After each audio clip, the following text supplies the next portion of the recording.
আসসালামু আলাইকুম বন্ধুরা, আজকে আমরা আমাদের ভিডিওতে দেখাবো হুমায়ুন কবির এবং মমতাজুল হক এদের মধ্যে সামান্য কথা নিয়ে ভুল বোঝাবুঝি হয়েছে।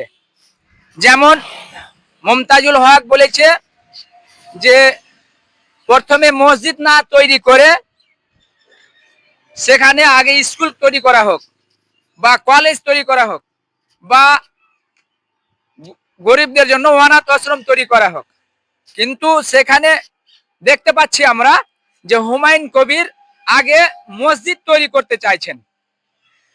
এখানে বিপক্ষ কাউরি কেউ বলেনি, হুমায়ুন কবিরের পক্ষে মুমতাজুল হকও বলেনি বা মুমতাজুল হককে যে হুমায়ুন কবির কিছু এমন বলেছে সেটাও বলা হয়নি।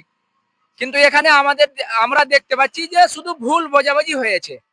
আগে মুমতাজুল হক বলেছে যে স্কুল কলেজ তৈরি হোক এবং হুমায়ুন কবির বলছে আগে মসজিদ তৈরি করা হোক। তো যাই হোক, দুজনের কথা এখন একটাই হয়ে পড়লো, সেখানে মসজিদও তৈরি হবে এবং কলেজ এবং কিন্তু যাই হোক, আমরা সেখানে দেখতে পেলাম যে দুইজনের মধ্যে একটু ভুল বোঝাবুঝি ছিল।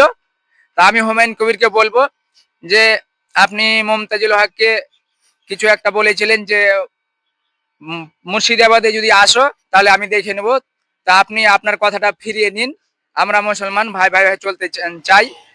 আমরা মুসলমান যেন এক অপরের সমস্যা না হয়, সবাই একসাথে বাঁচতে চাই, এটাই আমাদের আনন্দ।